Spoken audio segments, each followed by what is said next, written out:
Muy buenas tardes. Es un placer recibir tan distinguida presencia dentro de lo que es la Facultad de Ingeniería y Ciencias Hídricas, en el marco justamente del Instituto de Estudios Avanzados, del cual obviamente tuvimos el placer y el honor de que nos elijan como sede, y fundamentalmente para mí para recibir la conferencia de una egresada de nuestra facultad, Sandra García, la cual obviamente nos honra su presencia, y dentro de la política que tenemos en la facultad, de tratar de justamente repatriar o traer a nuestros egresados para que nos cuenten un poco sus experiencias y que obviamente enriquezcan el conocimiento tanto de los estudiantes graduados y obviamente docentes que tenemos. Muchas gracias, Sandra. Bueno, muchas gracias a la facultad, muchas gracias también a vos que recién nos recibiste tan cálidamente. Bienvenidas y bienvenidos a este es el penúltimo seminario del Instituto de Estudios Avanzados 2022. Tenemos el gusto de que hoy nos brinde este seminario Sandra, como decías recién, una egresada de aquí de la facultad, con un tema para la temática general del Instituto de Estudios Avanzados que es clave, que es la relación entre los extremos, o sea, los eventos extremos y el cambio climático en los humedales. Así que estamos muy contentos, Sandra, de poder tenerte aquí. Y en la mecánica de todos los seminarios, que es una exposición de 40-50 minutos y después una conversación entre todos nosotros, lo más descontracturada y fluida posible. Muchas gracias.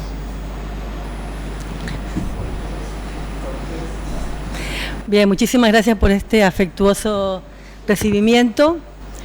Bien, como comentaba Gonzalo y el vicedecano, voy a presentarles resultados preliminares de una investigación llevada a cabo en el marco del Instituto de Estudios Avanzados del Litoral, que corresponde a la evaluación del impacto del cambio climático en la frecuencia y severidad de eventos hidrometeorológicos extremos y su vinculación con humedales de la provincia de Santa Fe.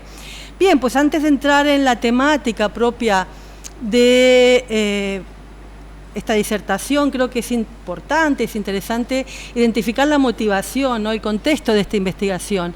Y en este sentido surge una serie de preguntas, ¿no?, como por ejemplo, ¿por qué es importante estudiar el impacto, ¿no?, del cambio climático en la frecuencia y severidad de estos eventos extremos? ¿Cuál es la importancia estratégica de esta región? Estamos hablando de la pampa húmeda, ¿no?, de humedales de la provincia de Santa Fe, pero también quizás este tipo de estudios se podrían extrapolar pues a toda Argentina y al resto de Sudamérica. Luego, pues aspectos metodológicos de esta investigación. ¿Cómo se puede abordar la evaluación del impacto del cambio climático en los extremos? ¿Qué indicadores se suelen utilizar? ¿Cómo se aborda el estudio de la variabilidad espacial? ¿Qué información? Información histórica, series temporales históricas, proyecciones futuras. ¿En base a qué modelos podemos abordar este tipo de estudios? Una vez que tenemos identificados estos aspectos, pues, ¿cuáles son los resultados que podemos encontrarnos a día de hoy en base a información histórica? ¿Y qué esperamos a futuro? ¿Cuáles son los impactos plausibles del cambio climático basados en los resultados de proyecciones climáticas? Cuando hablamos de impactos en eventos hidrometeorológicos, no solo nos estamos refiriendo evidentemente a proyecciones climáticas, sino también a impactos en el terreno, es decir, el forzamiento climático de modelos hidrológicos. ¿Qué resultados tenemos de proyecciones hidrológicas a futuro? Y en este sentido, pues existen una serie de incertidumbres asociadas, incertidumbres relacionadas con las proyecciones climáticas que se suman a incertidumbres relacionadas con los modelos hidrológicos, es decir, que tenemos una propagación de incertidumbres en la cadena de modelización. Bien, conocidos estos resultados, conocidos estos impactos, ya sea en base a series históricas o a proyecciones climáticas, pues ¿qué podemos hacer? Mitigación, adaptación, quizás estamos más cerca de las herramientas relacionadas con adaptación. En este sentido, ¿qué medidas podemos llevar a cabo? Medidas proactivas, medidas reactivas, una combinación de ambas. Vamos a plantear algunas propuestas en este sentido Y siguiendo con este aspecto de propuestas, pues, ¿qué se puede plantear a futuro para dar soporte a la toma de decisión? Frente a todos estos resultados, a todas estas medidas, algunas de ellas ya implementadas. Y luego, pues, para cerrar esta disertación, una serie de conclusiones. Es decir, que en esta transparencia vemos un poco los ejes en los que se va a desarrollar esta disertación. Motivación, aspectos metodológicos, resultados, medidas, propuestas y finalmente conclusiones. Bien, pues dando un poco de respuesta a la primera pregunta, ¿por qué es importante estudiar el impacto del cambio climático en estos eventos, en esta región? Bueno, pues realmente esta pregunta admite muchas respuestas según la perspectiva desde la que se dé esa respuesta. Evidentemente tenemos que tener en cuenta no solo aspectos económicos, socioeconómicos, sino también aspectos ambientales. Tenemos que tener presente que la zona de estudio pues se enmarca en la ecorregión Bajo Paraná, es una georregión ecológica acuática donde la fauna, la flora, la ecología, la geomorfología que presenta pues son únicas y que merecen ser conservadas. Aquí tienen un zoom de esta ecorregión. Si ya nos centramos en la provincia de Santa Fe, se han construido una serie de mapas en base a la infraestructura de datos espaciales de la provincia de Santa Fe. Aquí estamos observando pues la hidrografía de la provincia, donde observamos que la cuenca del río Salado pues hace un poco de eje vertebrador, dividiendo pues la llanura chaqueña de la llanura pampeana. Luego identificamos el río Carcarañá, tanto el río Carcarañá como el río Salado pues desembocan en el río Coronda, y a su vez este es el brazo sur del río Paraná. El río Paraná, que como estamos observando en la transparencia, pues discurre, ¿no?, por toda la provincia de Santa Fe, y que es el colector, ¿no?, de las precipitaciones de una amplia, vasta zona tropical. Desde el punto de vista ambiental, pues tenemos que resaltar los espacios protegidos. En esta provincia identificamos 3 sitios Ramsar: Jaucanigás, el delta del Paraná y el humedal de la laguna Melincue. A ello tenemos que sumar pues las áreas naturales protegidas a nivel provincial y a nivel privado. Y a ello tenemos que sumar todos los aspectos relacionados con el ordenamiento de los bosques nativos.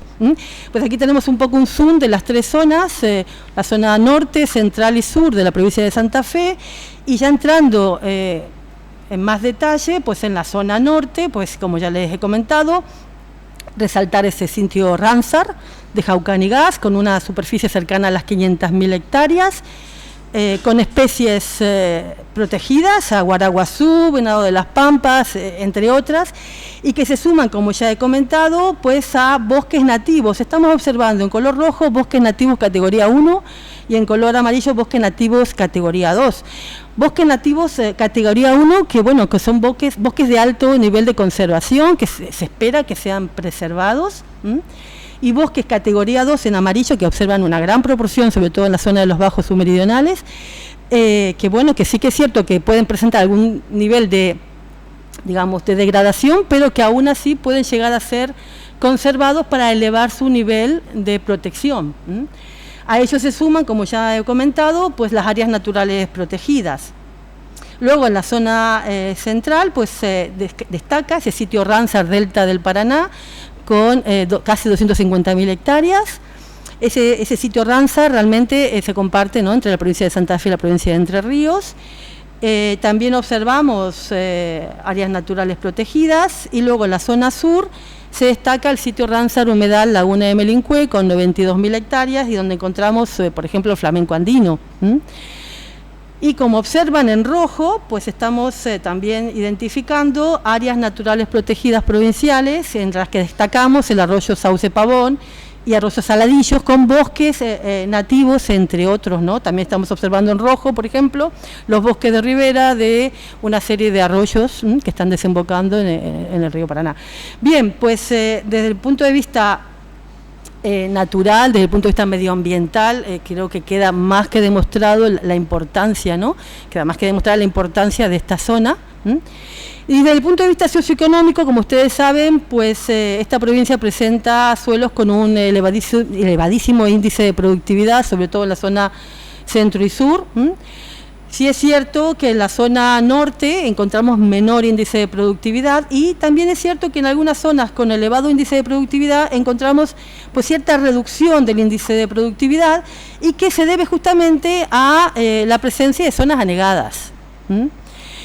Bien, pues ¿qué ocurre en la zona norte con bajo índice de productividad? Bueno, la zona de los bajos submeridionales, realmente si observan, encontramos alguna zona con un elevado índice de productividad, entre un 20 y un 70%, lo que es el domo occidental. Para ello, pues se intenta justamente elevar la aptitud frente a esa explotación agropecuaria mediante una serie de infraestructuras hidráulicas. Infraestructuras hidráulicas como canales de drenajes que encausan esos excedentes hacia lagunas y cursos fluviales. Si hacemos un zoom en esta zona, reitero, esta es una zona de elevada productividad, si hacemos un zoom, pues podemos ver justamente esa, digamos, implementación, ese desarrollo de esos canales, esas infraestructuras hidráulicas que intentan, reitero, drenar excedentes para elevar pues el nivel de productividad de esas zonas. Pues estas infraestructuras hidráulicas, sobre las cuales ya hablaron también en el conversatorio de los bajos submeridionales, el pasado jueves, que se llevó a cabo aquí en el ATE, van a cobrar especial relevancia en las próximas décadas, puesto que, como vamos a ver, el impacto del cambio climático en esas zonas va a conllevar una mayor proporción de precipitaciones. Bien, también podríamos analizar la aptitud agropecuaria neta de los suelos, que si observan, realmente es bastante similar esta distribución espacial. Se la contrastamos con la que acabamos de ver, ¿no?, de índice de productividad, ¿de acuerdo? También nos encontramos, pues, aptitud agropecuaria alta, pues suelos tipo A, B1, B2, sobre todo en el centro y sur, sobre todo A, y en la parte norte, pues baja aptitud agropecuaria. ¿Por qué? Bien, porque por elevados niveles de salinidad, elevados índices de absorción del sodio, elevada conductividad pues eléctrica, ¿no? Evidentemente eso está afectando la productividad de esos suelos. Sumado a ello, problemas de inundaciones y sequías, que hacen que esas zonas justamente de los bajos submeridionales pues presenten un riesgo hídrico agropecuario alto. Ya en este último conversatorio del pasado jueves, uno de los ponentes nos comentó que esa zona de los bajos submeridionales se encontraban en este momento en situación de emergencia hídrica agropecuaria debido a situación de sequía extrema. Bien, es una zona que se va a ver aún más afectada por esos impactos del cambio climático. A eso se suman otros problemas, ¿no? Problemas de erosión eólica en esa zona, problemas también de pérdida de fertilidad de suelos, problemas de erosión hídrica que deben de ser tenidos en cuenta. Aquí tenemos, por lo tanto, reitero, ese zoom, ¿no?, de esta zona de elevada aptitud agropecuaria, por un lado, pero por otro lado también, pues, desde el punto de vista hídrico, elevado riesgo hídrico agropecuario. ¿Qué ocurre en las zonas urbanas?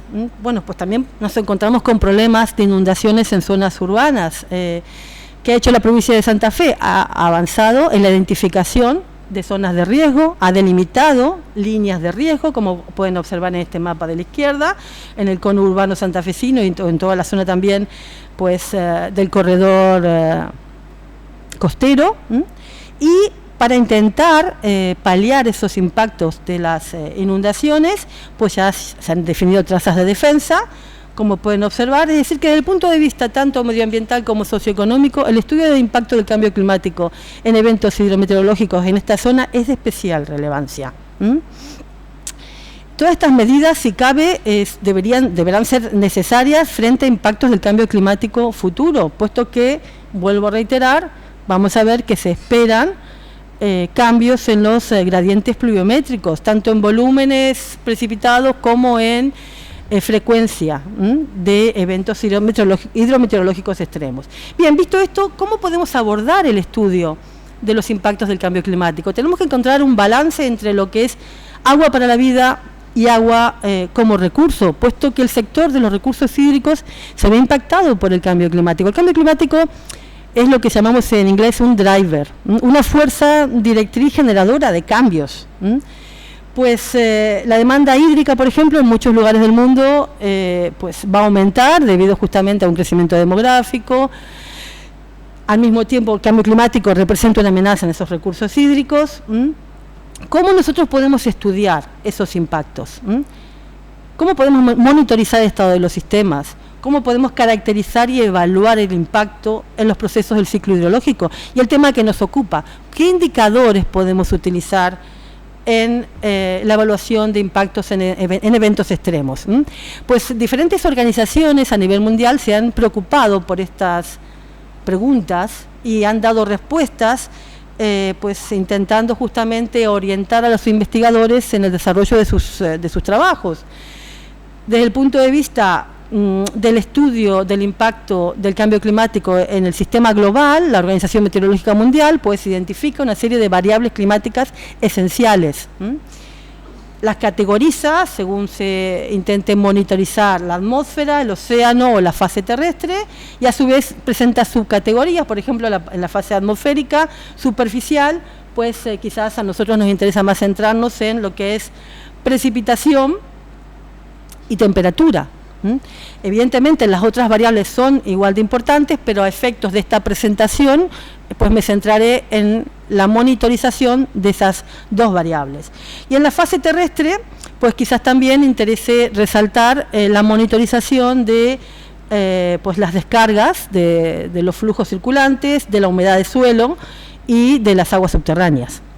Luego, pues, basadas en estas variables climáticas esenciales, la Organización Meteorológica Mundial identifica una serie de indicadores.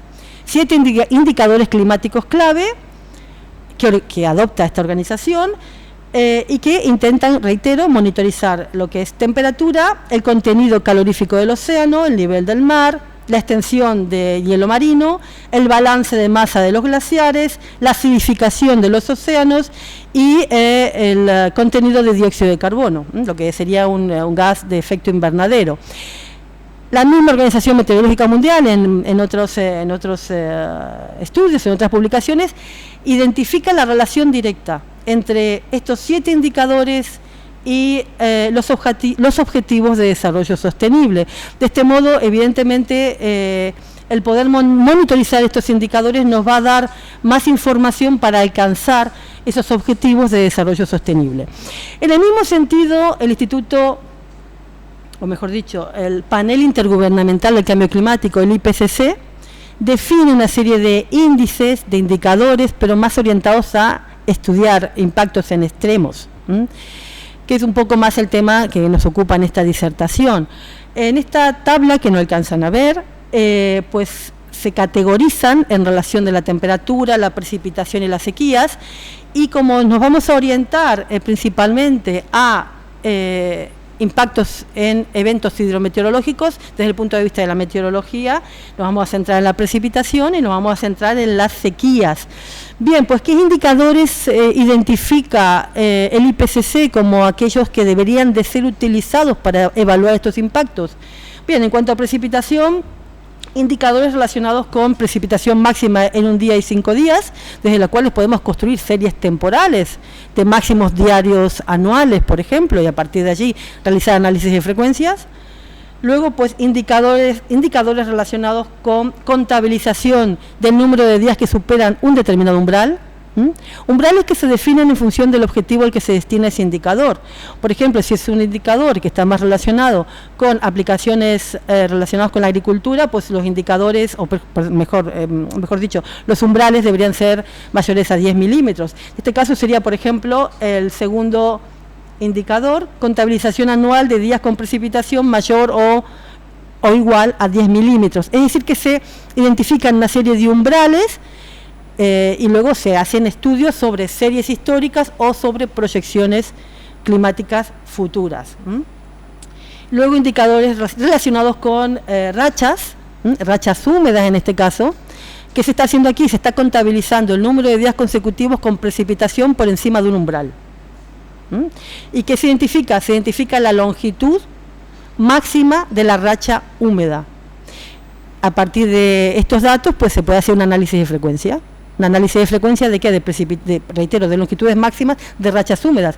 Desde el punto de vista de la sequía, se podría identificar también la racha seca, la longitud máxima de racha seca, el número de días con precipitación por debajo de un umbral. Otros indicadores pues están relacionados, por ejemplo, con percentiles. No voy a entrar en mucho más detalle, simplemente quiero darles un poco una panorámica de qué metodologías se utilizan para hacer este tipo de estudios. Y en cuanto a sequías, pues resaltar un indicador que se utiliza en todos los sistemas de monitorización, tanto en el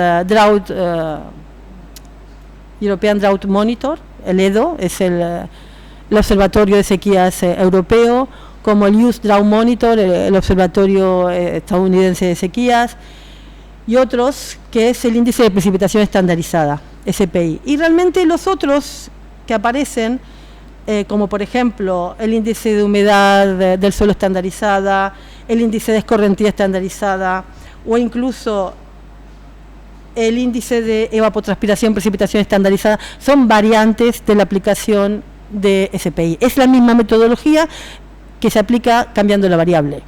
Cambiamos, en vez de precipitaciones mensuales, por ejemplo, que obtenemos desde pluviómetros, pues trabajamos con caudales que medimos en estaciones de aforo. Y en ese caso, pues obtenemos, por ejemplo, ESRI, el índice de escorrentía estandarizado. Hay más indicadores, por supuesto que hay más indicadores, pero estos son los que se proponen desde el IPCC para intentar ¿qué? Estandarizar los estudios, para que sean comparables. Estamos hablando de los mismos indicadores.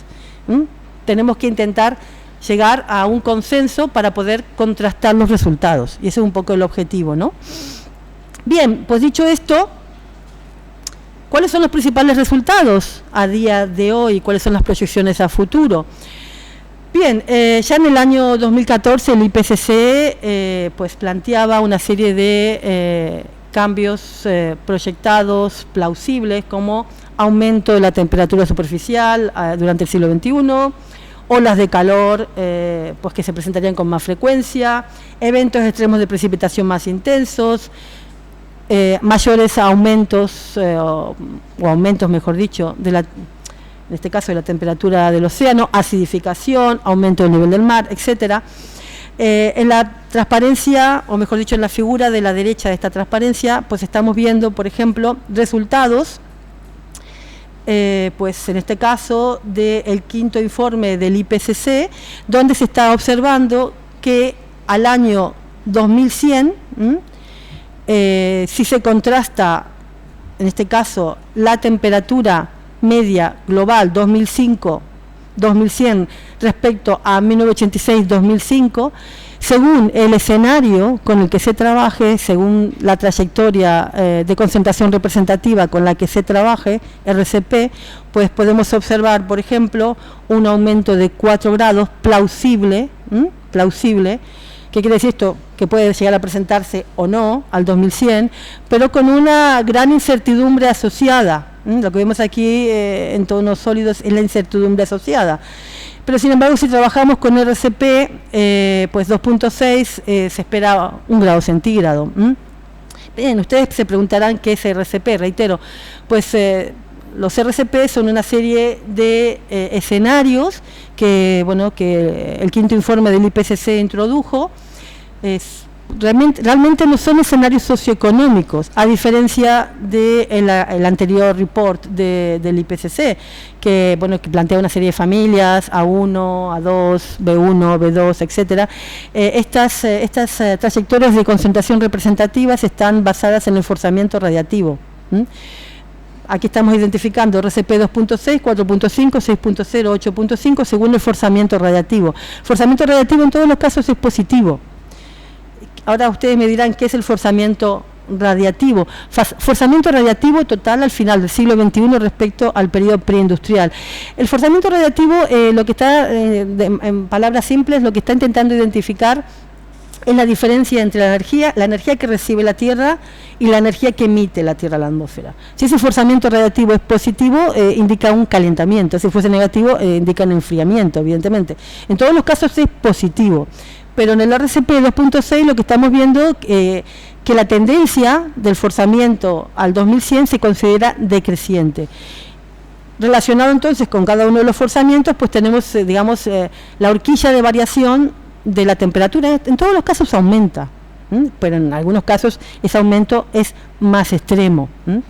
Luego, pues, algunos investigadores que ya han trabajado con los escenarios del Informe Especial de Emisiones de Gases de Efecto Invernadero del 2000 del IPCC, intentaron relacionar, ¿no?, los resultados de estos nuevos escenarios con los escenarios previos. Por ejemplo, Jacob, entre otros, identificaron que los resultados que se obtengan con RCP 6.0 se pueden contrastar con los correspondientes al escenario A1B. Y de esa forma pues se pueden contrastar, pues reitero, los resultados de los esfuerzos, de los grandes esfuerzos que han hecho los investigadores al analizar el impacto del cambio climático en las últimas décadas. ¿Qué ocurre en el último informe del IPCC, el último informe, el AR6? Bien, en este último informe el IPCC ha intentado evaluar el impacto de la actividad humana. Entonces estamos viendo aquí los cambios en la temperatura global superficial relativas al periodo 1850-1900. En la figura de la izquierda podemos ver una reconstrucción de los últimos 2000 años.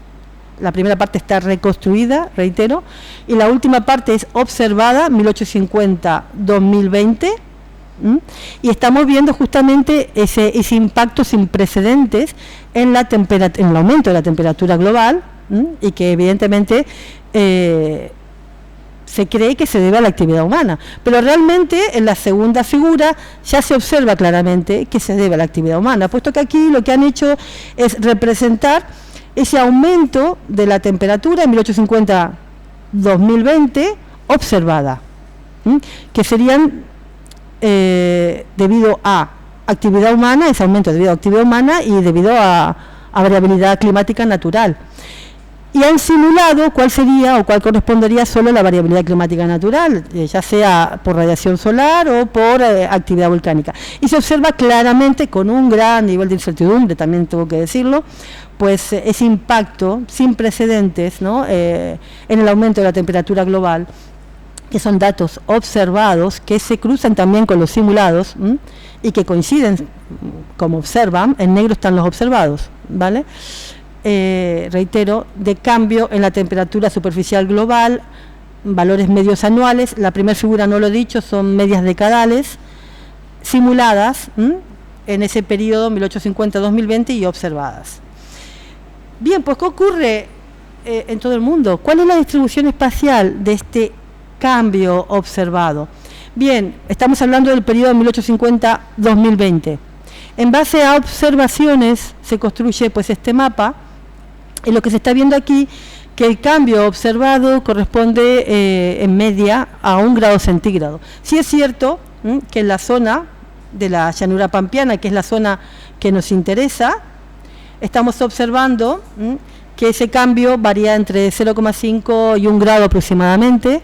Según el IPCC R6, sí es cierto que la escala de trabajo, estamos hablando de una escala global, no nos permite quizás pues un gran detalle en el análisis de estos resultados para la zona que nos ocupa, pero haciendo una recopilación de estudios a nivel local, observamos que estos resultados se condicen con otros estudios. Por ejemplo, estudios locales, en este caso Cambio Climático en Argentina, Tendencias y Proyecciones, que identifica pues un calentamiento promedio regional de 0,4 grados centígrados en 50 años, 1960-2010. Y si consideramos los estudios de la Organización Meteorológica Mundial, muy recientes, para el año 2021, identifican un cambio entre 0 y 1 grado en comparación con la media 1981-2010, que sería este mapa. Este mapa corresponde a diferencias en la temperatura cerca de la superficie en 2021, en comparación con la media 1981-2010, y reitero, en la llanura pampeana, la zona que nos ocupa, la pampa húmeda, estamos hablando de cambios entre 0 y 1 grado. Es decir que los estudios con diferentes escalas, en base a diferentes fuentes de información, nos están llevando aproximadamente a los mismos resultados. Reitero, hay que tomarlos un poco teniendo en cuenta pues esas limitaciones, ¿no?, de fuentes de información y de escalas. En este caso, la Organización Meteorológica Mundial pues consideró pues estas fuentes de información a nivel global. ¿De acuerdo? Bien, si seguimos con el informe del IPCC AR6, presenta una serie de mapas que creo que son muy interesantes para ser analizados respecto al cuál sería el cambio simulado en la temperatura superficial media anual respecto al periodo 1850-1900, considerando un aumento de 1,5, 2 grados y 4 grados. Es decir, si nosotros asumimos que se va a presentar un aumento de 1,5 grados centígrados en la temperatura media global, o de 2 grados centígrados, el cambio estamos hablando, o de 4 grados centígrados, ¿cuál sería la distribución espacial de esos cambios en las temperaturas medias en relación al periodo 1850-1900? Bien, pues aquí estamos viendo esa distribución espacial en la primera figura para un cambio de 1,5 grados centígrados, 2 grados centígrados y 4 grados centígrados. Y si observamos la zona que nos interesa, evidentemente con no mucho detalle, sí es cierto que en todos los casos los cambios plausibles en la temperatura media serían inferiores a la media global. Sí tenemos un aumento, pero aproximadamente del mismo nivel que estamos observando.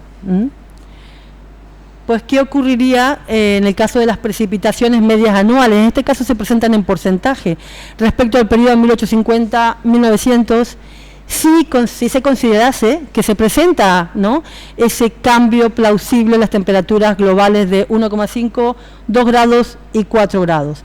Bien, si observan la zona de la llanura pampeana, en todos los casos tenemos aumentos de precipitaciones. Aumentos de precipitaciones que varían entre un 10 y un 30% y que serán mayores a medida que aumente ese cambio esperado de las temperaturas. Bueno, visto desde este punto de vista, el impacto sería positivo si no tenemos en cuenta la situación de los eventos extremos. Positivo desde el punto de vista de, por ejemplo, las actividades agropecuarias, ¿no? Porque fíjense otros lugares del mundo, fíjense la península ibérica. Pues la península ibérica, si se presenta ese escenario de 4 grados centígrados, bien, entra en un proceso de desertificación sin precedentes. ¿De acuerdo? Ahora bien, ustedes dirán, bueno, pues es positivo, ¿no? Es completamente positivo. Bueno, también tenemos que tener en cuenta que este aumento del régimen de precipitaciones va a generar un aumento de las napas freáticas, algunas salinizadas, puede generar pues un aumento también de la escorrentía por saturación, el mecanismo de generación de escorrentía de Dan, que sumados a la mayor frecuencia e intensidad de eventos extremos, pues va a generar más inundaciones. Es decir que puede ser positivo desde un punto de vista, pero también puede ser negativo desde otro punto de vista. Otro aspecto importante, y quizás también interesa analizar, es el impacto en la humedad de suelo. En este caso, humedad de suelo media anual, la desviación estándar, reitero, considerando los mismos escenarios, aumento de la temperatura global de 1,5, 2 y 4 grados, y bueno, aquí también estamos observando, en general, pues un mayor cambio en las desviaciones estándar a medida que aumenta la temperatura global en la zona pampeana. Es decir, que en este sentido, evidentemente, si aumenta el régimen de precipitaciones, pues aumentará el contenido de humedad en la columna de suelo, lo cual, reitero, puede ser positivo para actividades agrícolas, pero también puede impactar, según la zona, en las napas freáticas. ¿Qué quiero decir con esto? Que deberíamos de aumentar el conocimiento, cambiar la escala, alimentar modelos hidrológicos y hacer estudios de detalle para ver si efectivamente estos impactos van a ser tan positivos o no tan positivos según la zona con la que estemos trabajando. Ya centrándonos en Sudamérica y la cuenca del río Paraná, pues he hecho una recopilación de algunos de los principales estudios que se recogen en el capítulo 27 del sexto informe del IPCC y que creo que es muy interesante mencionar, que bueno, han sido resumidos en las 3 cajas de la derecha, pero creo que es importante destacar cuáles son esos estudios. En azul, pues no sé si alcanzan a observar, una serie de estudios que nos identifican un incremento significativo en los volúmenes precipitados y el número de días lluviosos desde aproximadamente 1950 a 2010 en la pampa húmeda. Nos estamos refiriendo a análisis de series históricas. ¿Y por qué digo aproximadamente 1950 a 2010? Bien, porque los estudios trabajan con diferentes periodos, pero reitero, Son una serie de estudios centrados en la zona que nos interesa. En cuanto a eventos extremos de precipitación, lo que se llaman lluvias fuertes, también considerando el periodo 1950 aproximadamente 2000, pues se identifica una mayor frecuencia de eventos extremos de precipitación. No voy a destacar o no voy a mencionar cada uno de los estudios, tienen la tabla, ¿vale? Y tienen la referencia, pero un poco el resumen es el que se recoge en la caja.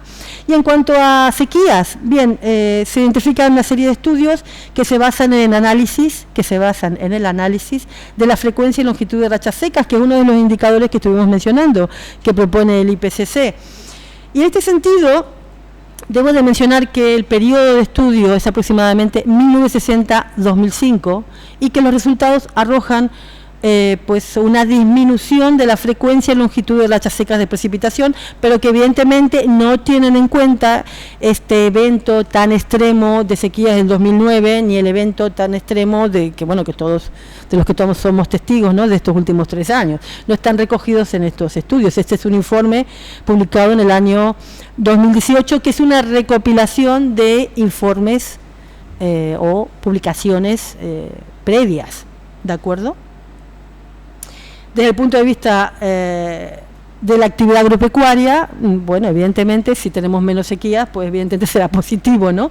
Pero bueno, esto también viene relacionado con ese cambio del régimen de precipitaciones. Y en este sentido, creo que es muy interesante analizar este mapa de clasificación climática de Copenhagen para Argentina en 1980-2016 y contrastarlo con el que construye este investigador, que no sé si alcanzan a ver, Beck et al., donde identifica cuáles van a ser los cambios plausibles en la clasificación de zonas climáticas al 2071-2100 para la República Argentina.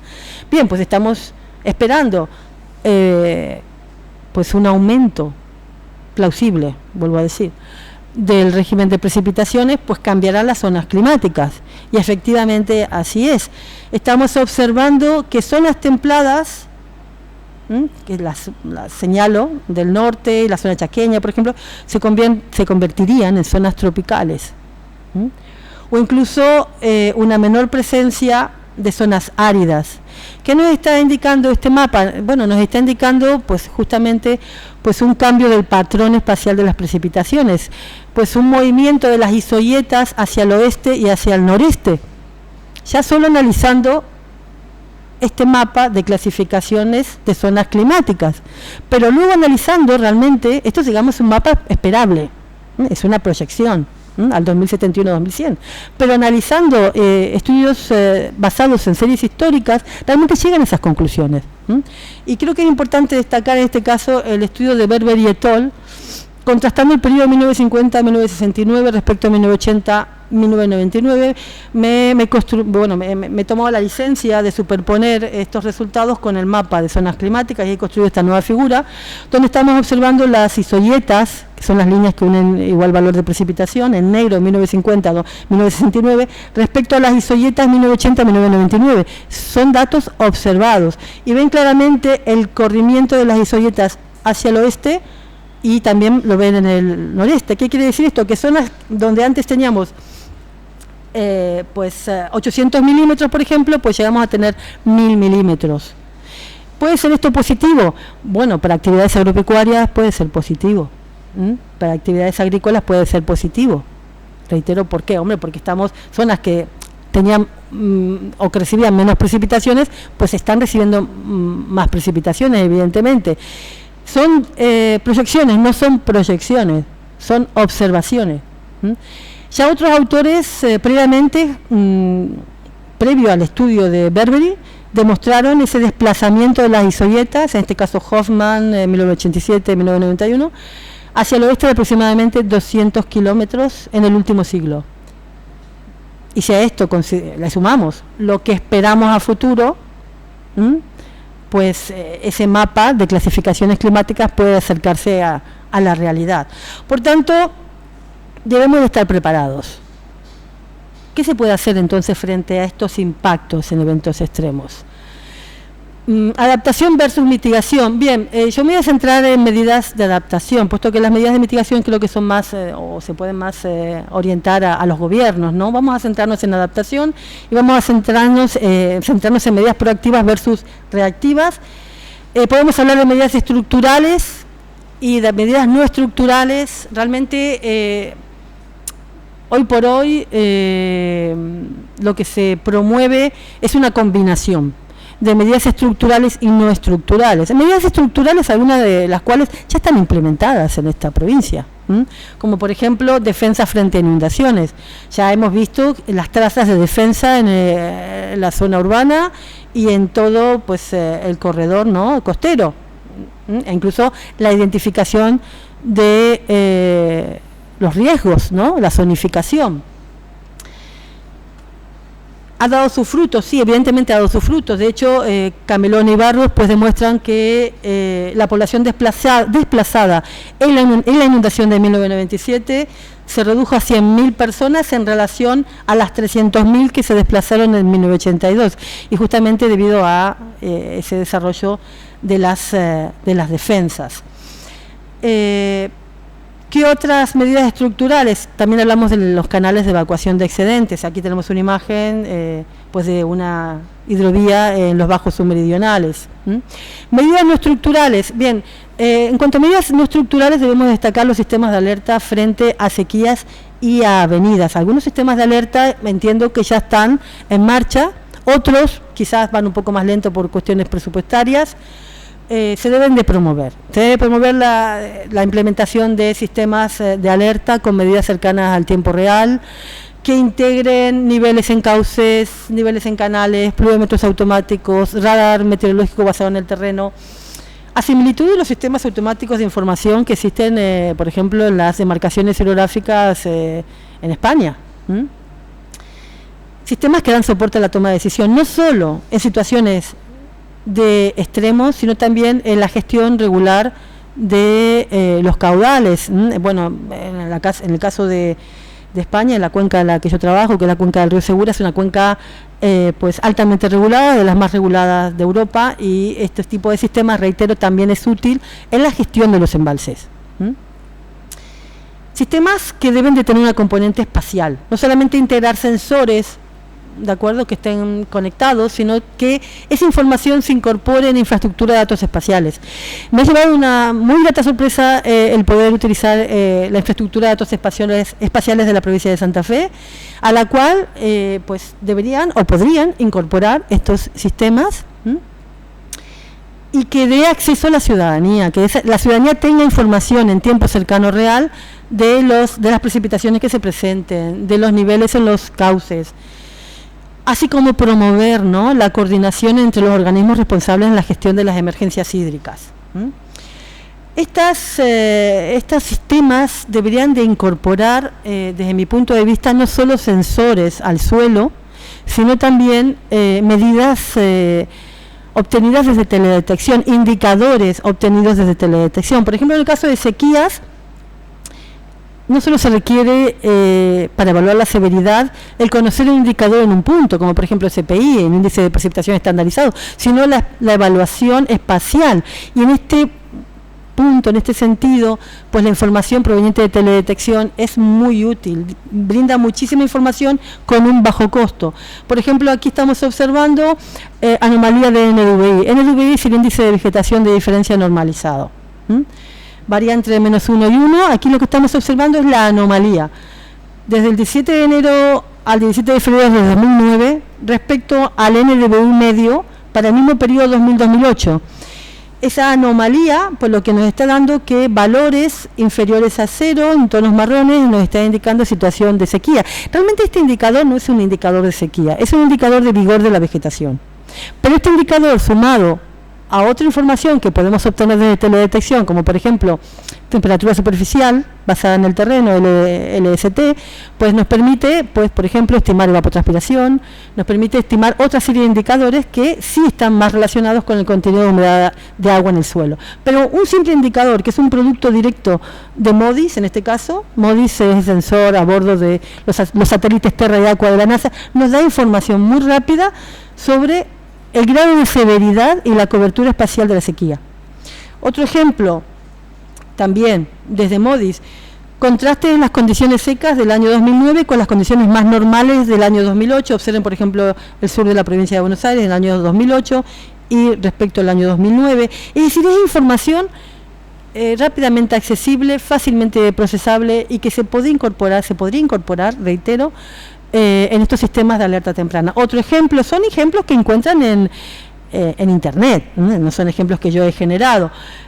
Abril 2017 respecto a abril 2018, o incluso útil para evaluar impactos de sequías en actividades económicas en grandes extensiones. En este ejemplo se está contrastando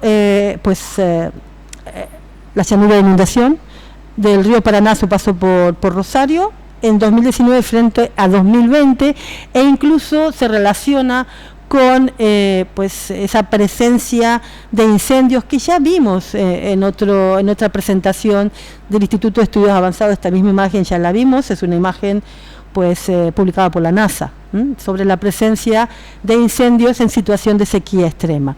Bien, para ir cerrando mi presentación, ¿qué se puede hacer frente a estos impactos adicionalmente a las medidas que he mencionado? Aumentar el conocimiento. Aumentar el conocimiento trabajando a una escala local, evaluar cuáles son las tendencias a futuro, trabajando con mejores escenarios regionalizados de cambio climático, alimentar modelos hidrológicos, intentando reducir las incertidumbres asociadas, es decir, identificar cuáles son las mejores proyecciones climáticas, trabajando con combinaciones de modelos climáticos regionales y con esa información forzar modelos hidrológicos, intentando, reitero, reducir las incertidumbres para identificar mejores proyecciones hidrológicas. En cuanto a mejores escenarios regionalizados, bien, tenemos el experimento Cordex, esa información es pública. Tenemos el resultado de una investigación que se lleva a cabo por muchos grupos para diferentes dominios espaciales. Bueno, identificamos el dominio espacial de Sudamérica, podemos bajar todos los modelos regionales de Cordex.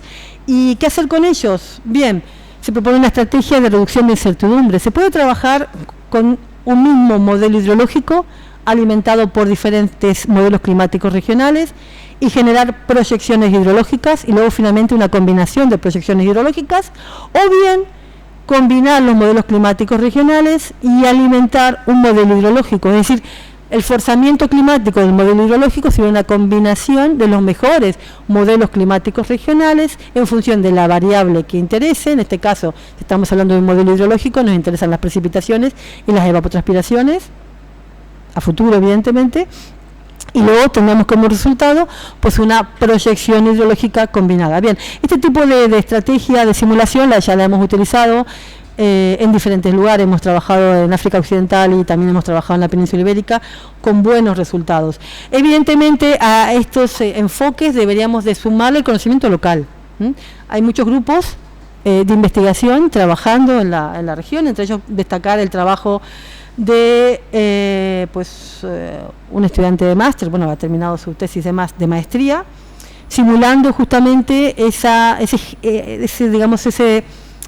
mecanismo de generación de escorrentía por saturación de DAN, que hemos dicho que es tan claro, que se presenta en zonas de llanura.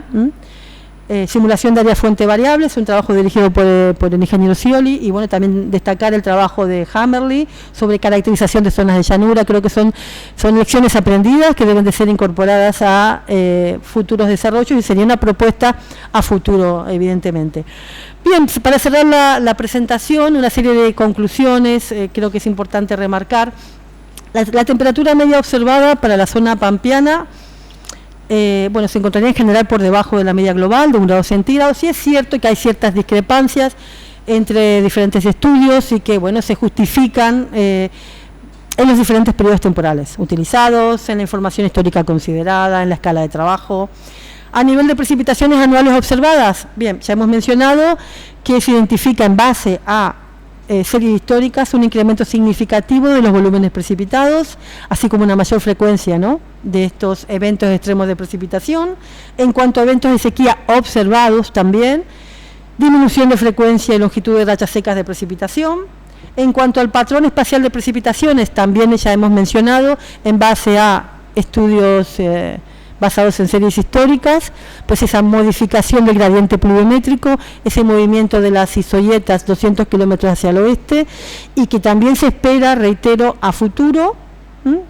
Y en cuanto a reducción de impactos de extremos hidrometeorológicos, se han hecho una serie de propuestas, entre ellas priorizar medidas proactivas frente a medidas reactivas, también trabajar con medidas estructurales en combinación con medidas no estructurales, promover la incorporación de nuevas tecnologías, promover la coordinación entre organismos que estén relacionados con la gestión de emergencias hídricas, dar acceso a la ciudadanía a la información mediante geoportales o también llamados infraestructuras de datos espaciales. Y por último, se propone aplicar técnicas, ¿no?, de combinación de escenarios regionalizados como forzamiento climático de modelos hidrológicos, y que creo que pueden ser abordados en una estancia futura en colaboración con investigadores locales. Bien, muchísimas gracias por vuestra atención y bueno, estoy abierta a las dudas que tengan. Muchas gracias.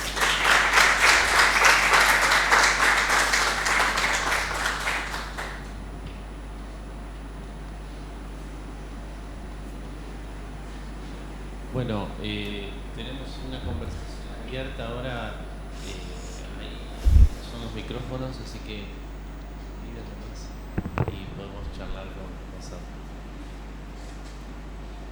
No sé si he ido un poco rápido, hablo un poco rápido. Buenas tardes, bueno, voy a romper el hielo. Felicitaciones, Sandra, muy interesante.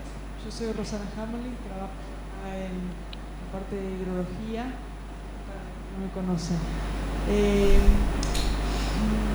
Me gustó mucho, muchas de las cosas que mostraste, realmente nosotros en el proyecto las hemos comprobado, los conocimientos eso de las isoyetas, vos mencionaste los índices del IPCC, nosotros los descargamos sus índices en una página que se llama ClickDex. Y ahí ya están calculados los índices, hicimos un mapeo de esos índices, los presentamos justo en el Latinoamericano Hidráulico. Hicimos un mapeo de esos índices para la zona litoral nuestra, o sea, es un poco lo que venís diciendo vos, que hay que hacerle como un downscaling al lugar, digamos, a la zona. Entonces nosotros, como veníamos trabajando previamente con Cuenca del Plata, en la parte de balance hidrológico y todo eso, bueno, hicimos el recorte para la parte argentina de Cuenca de Plata y en la zona que tenemos información, porque en la zona o sea, es hasta Rosario más o menos, la parte de Buenos Aires no conseguimos información, no digo que no haya, digo que no conseguimos. Y esto también es un punto que a lo mejor como hidrólogo, como digamos, desde la meteorología hacia la hidrología, como bien, ¿no es cierto?, hay que tenerlo en cuenta, porque el acceso a la información a veces es bastante restringido y para los hidrólogos es sumamente importante. Vos no tenés ese problema en España. En España hay mucha información y hay un acceso muy abierto, eso lo conozco, he compartido con investigadores de allá, pero nosotros acá tenemos como un problema de la limitación de la información. Ahora, afortunadamente, el servicio meteorológico, uno pide la información, justifica con una simple línea y nosotros, digamos, nos mandan como un expediente, podemos acceder a ella, incluso a datos diarios como para hacer análisis, digamos, de un montón de cosas. Y el INTA tiene ya una página donde uno puede descargar, no están todas las estaciones, pero puede acceder. Pero bueno, eso es un poco lo que quería decir, que a lo mejor nosotros desde acá tenemos esa limitación del acceso a la información para poder llevar a cabo estudios más detallados, pero lo que se puede hacer con la información que disponemos lo vamos haciendo, y incluso los resultados de eso que mostraste vos, nosotros hicimos los escenarios de la tercera comunicación de cambio climático de Argentina, usamos eso, después descargamos también una página que no me acuerdo porque lo descargó la becaria, ¿no es cierto?, descargamos el escenario de cambio climático y los resultados hidrológicos que tuvimos coinciden con los que estás mostrando. ¿Sí? Así que bueno, no sé si aporté algo, digamos, interesante. La idea es como reafirmar un poco lo que Sandra mostró y bueno, Sí, muchas gracias, Rosana. Sí, yo creo que tenemos que seguir colaborando y en un futuro quizás plantear alguna línea de colaboración conjunta para abordar estudios más regionalizados, porque sí que hay información.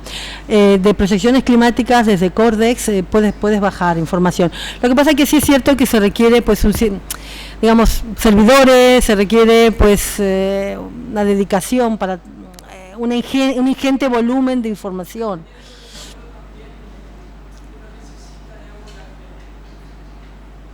Dependiendo del modelo, el procesamiento de la información, por ejemplo, con el Hydro-Biflood, por ejemplo, para correr una cuenca chiquita a lo mejor te lleva un día o más. Entonces, dependiendo también del modelo, los recursos informáticos son necesarios y a veces, bueno, tenemos también un poco de limitaciones presupuestarias para el equipamiento y eso. La vamos superando, todos vamos superando, pero claro que no al ritmo que nos gustaría a nosotros. Creo que avanza mucho más la tecnología y digamos, en el primer mundo es como que tienen más facilidades a veces para... Sí, pero también, Rosana, no es solamente una cuestión económica, también es el tema, o sea que hay un problema también con el relieve. Por ejemplo, toda la zona de los bajos submeridionales, como ustedes saben, pues es una zona con una variación de pendiente muy pequeña. Si queremos simular, digamos, el movimiento del agua en esa zona, pues necesitamos un modelo de elevación digital muy fino, con el que en este momento no contamos. Bueno, no contamos, digo, Más o menos, porque ahora la provincia contrató vuelos LIDAR. Sí, pero en este momento aún no están. Pero vamos tendiendo. Incluso ahora es una licitación para vuelos LIDAR en el delta del Paraná, para luego modelarlo. Es como te digo, vamos avanzando. No, sí, pero te doy la razón en este sentido, que quizás en otras zonas, con un modelo de elevación digital, desde curvas de nivel digitalizadas de un mapa topográfico a 1.25.000 es suficiente, pero en estas zonas no. En estas zonas se requieren tecnologías punteras, como por ejemplo LIDAR, para poder tener una representación del terreno, y se requiere una mayor inversión. Claro, por eso digo que quizás falta aumentar el conocimiento, pero quizás no se ha aumentado no porque no exista la capacidad humana, sino porque no existe quizás o no hay suficiente información recopilada al suelo, como por ejemplo un modelo de elevación digital fino, y yo tengo conocimiento, como también has comentado, que están haciendo esfuerzos, inversiones en generar esa información. Pues cuando se tenga esa información se podrá justamente pues ejecutar modelos hidrológicos basados en el relieve, que hay muchos. La información climática está, Cordex está, el forzamiento climático está, es quizás procesarlo. Lo que faltaría quizás, reitero, es una mejor caracterización al suelo, y sobre todo del relieve. A los usos del suelo. De acuerdo, gracias. Bueno, enhorabuena, Sandra, por la presentación, por el trabajo que has hecho. Creo que es muy interesante poner de relieve, estamos hablando ahora, ¿no? Es verdad que a veces la falta de datos puede ser un inconveniente, pero creo que podemos darle la vuelta, ¿no? Al contrario, si no hay datos, que es importante, si no hay datos ya es un dato, ¿no? Entonces, a lo mejor ahí es donde hay que hacer más hincapié y estudios así pueden demostrar la importancia de que se exista y se financie y se busque. A veces no, como dice ella, no es tanto económico, sino al final los intereses de un estudio pues se puede intentar llevar de alguna forma. Y bueno, nada, mi pregunta era un poco de los primeros datos que mostrabas de la parte de la productividad del suelo, un poco eso, también por saber de dónde salían esos datos y de qué año. No sé si me fijé si ponías la referencia. Bueno, son datos generados, bueno, esos mapas los he generado trabajando con la infraestructura de datos espaciales de la provincia de Santa Fe. Bien, se refiere a tipología de suelos. Por lo tanto, en principio el tipo de suelo no cambia, a menos que cambie la fertilidad. Sí es cierto que también he leído algún estudio que habla sobre cambios de la fertilidad de los suelos debido a la erosión hídrica, a la erosión eólica y también a prácticas y manejo. Pero en principio se refiere a información del suelo, ¿de acuerdo? Y no existía una referencia realmente histórica, pero reitero, creo que no es necesario porque son tipos de suelo. A menos que cambie justamente el grado de aptitud agropecuaria o el grado de productividad, en principio el mapa pues sería el mismo. Y en cuanto a los bosques nativos y demás, sí hacen referencia pues al año 2021, incluso los sitios Ramsar, sí que la información del año está en infraestructura de datos espaciales. Y también es cierto que hay información que no he tenido en consideración, puesto uno del objetivo de esta presentación, hay información que se recoge en esa infraestructura respecto a la evolución, ¿no?, de los bosques nativos, de los espacios protegidos, etcétera, que bueno, que también creo que es importante y relevante que sea de público acceso, como lo es, como así es, ¿de acuerdo? Creo que es una herramienta muy útil. Y bueno, que en Europa se utiliza mucho, realmente hay muchos geoportales, ¿no? Y bien, ha sido una grata sorpresa pues encontrar toda esta información. Sí. Ya te pediré más datos. Mientras van buscando otra pregunta los ingenieros, yo voy a hacer una pregunta un poco desde otro lugar, porque obviamente mi disciplina no me permite entender en profundidad esto. Pero hay algunas... Hoy justo en el Instituto de Estudios Avanzados, de Nantes, había un seminario como este, de una fellow de ahí, Judith Miller, que trabaja el problema parecido, que es cuánto pueden contribuir las matemáticas y los modelos a entender el problema de las especies invasoras. Se ha aplicado otra, pero por eso me interesa más la cuestión de cuál es el valor de los modelos. Esa sería mi preocupación. ¿Para qué puede servir la modelización? ¿Cierto? ¿Cuánto puede servir la modelización? Decías que hay 3 tipos de datos: observados, simulados y reconstruidos. Sí. ¿Cierto? Los modelos, y también hablabas de alimentar los modelos, ¿no? Con acceso a la información. Entiendo que ese es el problema que hay, ¿no? Que no hay un acceso tan abierto a la información que permita tener datos que alimenten los modelos. Es eso. Entonces, cuando vos querés bajar la escala y tener datos más de detalle de terreno, tenés un problema de acceso. Sería esa ¿se entendí bien?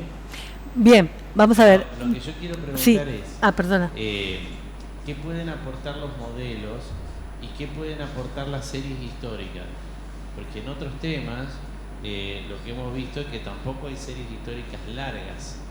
O sea, hay series históricas que son relativamente cortas temporalmente y que eso dificulta la investigación, ¿no? Por otro lado, de otra vida, sé que por ejemplo aquí en la misma provincia de Santa Fe, sobre clima, precipitaciones y demás, las series no son largas, son relativamente cortas, porque las series históricas implicarían un trabajo con los historiadores y sobre todo con los jesuitas, que son los que juntaron los datos anteriores al sistema científico argentino y que tienen ahí sí mediciones anteriores.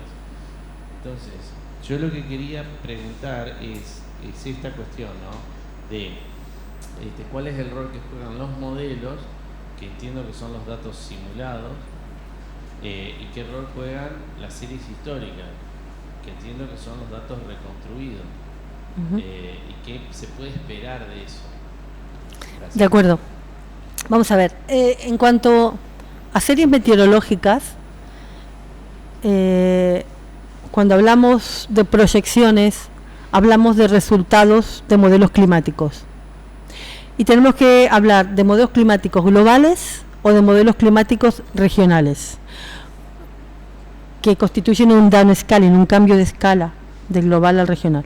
Cuando veamos esos mapas de todo el mundo, son resultados del experimento CEMIP5 o CEMIP6, que pues son combinaciones de modelos climáticos, de resultados de modelos climáticos globales, son proyecciones. Sí es cierto que los modelos climáticos globales o regionales pueden ser utilizados para también conocer el pasado. Y de hecho, ¿qué se hace? ¿Cómo se evalúa si un modelo, por ejemplo, climático regional es bueno para simular una variable en una determinada zona, pues lo que se hace es contrastar la serie histórica de la variable que interese, precipitación mensual, por ejemplo, con el resultado del modelo climático regional para el mismo periodo. Por ejemplo, 1960-1990, la serie histórica de precipitación mensual. Pues, ¿cuál sería el resultado de ese modelo si se ejecutara para 1960-1990? Se valida el resultado del modelo climático regional con la serie observada. Entonces, ¿para qué sirve esa serie observada? En este sentido, para validar, reitero, el modelo climático regional. Si se supone que si es bueno para representar el pasado, pues ese modelo puede ser bueno para representar el futuro. En unas palabras simples, ¿no? Pero realmente no se trabaja tan así. Lo que se hace es, se hace una combinación de modelos climáticos regionales, se pondera cómo de bien ese modelo climático regional representa una determinada variable y se genera una combinación. ¿Qué es? Pues al fin y al cabo, pues es una, por ejemplo, una media ponderada en función de cómo de bien los diferentes modelos climáticos regionales, que puede haber 20 o 30, representan una determinada variable histórica para una determinada localización. Esa sería una utilidad de las series históricas. Evidentemente, las series históricas es deseable que sean lo más largas posibles para estudiar el impacto del cambio climático a pasado. De hecho, he presentado muchos resultados de estudios que han hecho investigadores locales, me refiero a locales, me refiero a nivel de Sudamérica, basado en series históricas. Tú has comentado, no son largas. Bueno, hay realmente esfuerzos de investigadores locales en la reconstrucción de series históricas. No lo he mencionado, pero he visto también el trabajo de Antico, que es un investigador de aquí, no es de la Universidad Nacional Autónoma, es del CONICET, que ha reconstruido en colaboración con Amsler, pues la serie histórica de caudales, ¿no? En el río Paraná, si mal no recuerdo. No lo he mencionado, pero sí hay esfuerzos locales de reconstrucción. Es decir, que sí se pueden reconstruir las series, en este caso de caudales, con un gran esfuerzo de recopilación de información. Es un estudio de paleohidrología, digámoslo así, ¿no? Luego me preguntabas para qué se utilizan los modelos. Bueno, cuando yo decía forzamiento climático de un modelo, me refiero forzamiento climático de un modelo hidrológico. Porque lo que nosotros tenemos, y en abundancia realmente, son resultados de modelos climáticos, globales y regionales. Porque está el experimento Cordex, que es un experimento para generar escenarios regionalizados. Hay muchísima información. Y ya he mostrado que tenemos información para todo el mundo, incluso algunos dominios espaciales se superponen. ¿Qué quiere decir esto? Que hay grupos de investigadores de diferentes institutos que están generando escenarios regionalizados. Esos serían los forzamientos climáticos. Pero ¿qué no tenemos? No tenemos suficiente información de proyecciones hidrológicas, porque con los forzamientos climáticos alimentamos un modelo hidrológico. Lo que aparece aquí, HM, es un hydrological model, es un modelo hidrológico. ¿Por qué nos interesa? Nos interesa conocer a futuro qué va a pasar con las escorrentías, con los caudales superficiales, subterráneos, humedad de suelo, nivel freático, qué va a pasar a futuro. ¿Para qué? Para estar mejor preparados. ¿Para qué? Bueno, si por ejemplo fuese una cuenca donde se pudiese construir embalses, pues construir un embalse, o recrecer un embalse, si la situación va a ser de mayor sequía, como va a pasar en la península ibérica, para planificación hidrológica. En este caso estamos hablando de más inundaciones, pues también es planificación, ordenación territorial. Es información para dar soporte a la toma de decisión por los responsables. ¿Qué responsables? Pues el último responsable a nivel de la provincia será el gobernador, supongo, ¿no? Pero habrá también, ¿no?, grupos de acción, grupos que den soporte a la toma de decisión. Para eso sirven los resultados de estos modelos, ¿no? A nivel de España, pues se da soporte a las demarcaciones hidrográficas, que son los que toman esas decisiones. No sé si he dado respuesta a tu pregunta.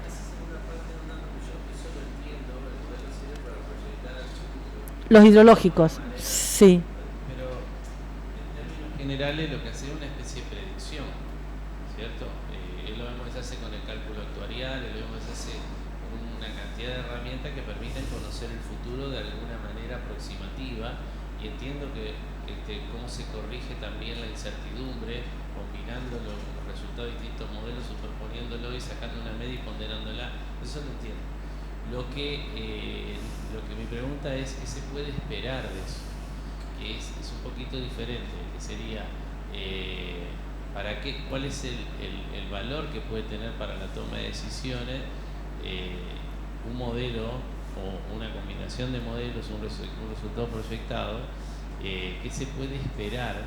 Significaría cuánta confianza se puede depositar alguien que decide en un modelo y cuánto debería convencerlo a él el modelo.